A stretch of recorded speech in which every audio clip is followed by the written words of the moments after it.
আকাশে ঘন কালো মেঘ, উত্তাল পদ্মা, মেঘনা ও ব্রহ্মপুত্রের বুকে এক অদ্ভুত খেলা চলছে। এক পাশে নদীগর্ভে বিলীন হচ্ছে জমি, অন্য পাশে নতুন চর জেগে উঠছে। নদীর স্রোত শুধু ধ্বংসই করছে না, গড়ে তুলছে এক নতুন বাংলাদেশ। যেই দেশ একসময় নদী ভাঙনের শিকার হয়ে ভূমি হারাতো, এখন সেই দেশই ভূমি সৃষ্টি করে আয়তন বাড়াচ্ছে। ভূমি বিশেষজ্ঞদের মতে বাংলাদেশের মানচিত্র ধীরে ধীরে সম্প্রসারিত হচ্ছে, যার ফলে একদিন হয়তো দেশটির আয়তন দ্বীপরাষ্ট্র শ্রীলঙ্কার চেয়েও বড় হয়ে যাবে। এই নতুন চর ভূমিগুলো শুধু মাটির টুকরো নয়, বরং দেশের অর্থনীতি, কৃষি ও জনসংখ্যার ভারসাম্য রক্ষায় গুরুত্বপূর্ণ ভূমিকা রাখতে পারে। স্বাধীনতার পর থেকে বিভিন্ন সময়ে বাংলাদেশের আয়তন ধীরে ধীরে বাড়ছে। উপকূলীয় অঞ্চলে জেগে উঠছে একের পর এক নতুন চর। গবেষণা বলছে গত কয়েক দশকে প্রায় 50টিরও বেশি নতুন দ্বীপ বা চর সৃষ্টি হয়েছে। এর ফলে বাংলাদেশের মূল ভূখণ্ড প্রতি বছর গড়ে 20 বর্গ কিলোমিটার করে বৃদ্ধি পাচ্ছে। নদীগুলোতে প্রবাহিত পলির কারণে সমুদ্র ও নদীর মোহনায় সৃষ্টি হচ্ছে নতুন ভূমি।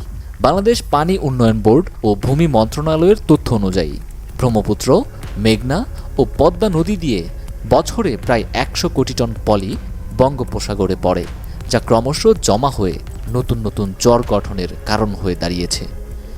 ভূমি বিশেষজ্ঞদের মতে এই ধারা অব্যাহত থাকলে কয়েক দশকের মধ্যেই বাংলাদেশ নতুনভাবে মানচিত্রে বড় জায়গা নিয়ে স্থান পাবে, যা ভূখণ্ডের দিক থেকে শ্রীলঙ্কার আয়তনের কাছাকাছি পৌঁছে যাবে। এই নতুন ভূমির উত্থানের ইতিহাস নতুন নয়। 1970 সালের ভয়াবহ ঘূর্ণিঝড় সাইক্লোন ভোলা, এরপর বঙ্গোপসাগরে জেগে ওঠে দক্ষিণ তালপট্টি দ্বীপ। এটি নিয়ে ভারত বাংলাদেশের কূটনৈতিক টানাপোড়েন তৈরি হয়, কারণ ভূতত্ত্ববিদদের মতে দ্বীপটির নিচে বিপুল পরিমাণ খনিজ ও গ্যাসের মজুদ ছিল। এই দ্বীপ নিয়ে দুই দেশের মধ্যে বিতর্ক গড়ায় আন্তর্জাতিক আদালতে, যেখানে 2016 সালে রায়ের মাধ্যমে ভারত এটি দখলে নেয়। কিন্তু প্রকৃতির আপন খেলায় এই দ্বীপ সময়ের সঙ্গে সঙ্গে সমুদ্রগর্ভে বিলীন হয়ে যায়। তবে বাংলাদেশ প্রকৃতির কাছ থেকে হারানোর চেয়ে বেশি পেয়েছে।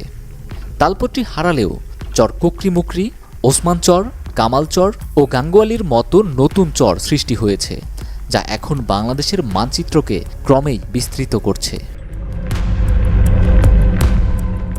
বাংলাদেশের অন্যতম প্রধান সমস্যা জনসংখ্যার চাপ ও খাদ্য সংকট, কিন্তু নতুন ভূমির আবির্ভাব এই সংকটকে সম্ভাবনায় রূপান্তর করতে পারে। নতুন সৃষ্ট চরের মাটি উর্বর, যা কৃষি উৎপাদনের জন্য আদর্শ। অর্থাৎ ভূমির এই বিস্তৃতি দেশের খাদ্য উৎপাদন বৃদ্ধির পাশাপাশি জনসংখ্যার ভারসাম্য রক্ষায় সাহায্য করতে পারে। কৃষি বিশেষজ্ঞদের মতে যদি পরিকল্পিতভাবে এই নতুন জমিগুলোকে ব্যবহারের আওতায় আনা যায়, তবে বাংলাদেশ খাদ্যে স্বয়ংসম্পূর্ণ হওয়ার পাশাপাশি রপ্তানির সুযোগও সৃষ্টি করতে পারবে। বাংলাদেশের আয়তন ধীরে ধীরে বাড়ছে, নতুন ভূমি জেগে উঠছে, আর এর ফলে দেশের ভূ রাজনৈতিক ও অর্থনৈতিক চিত্রও বদলে যাচ্ছে। একসময় অতিরিক্ত জনসংখ্যা বাংলাদেশের জন্য বড় চ্যালেঞ্জ হিসেবে দেখা দিলেও এখন নতুন ভূমি সৃষ্টির ফলে এটি একটি সম্ভাবনায় পরিণত হতে পারে। প্রশ্ন একটাই, এই নতুন বিস্তৃত ভূখণ্ড কি বাংলাদেশের জন্য আশীর্বাদ হয়ে উঠবে? নতুন জমির সঠিক ব্যবহার করা যাবে তো?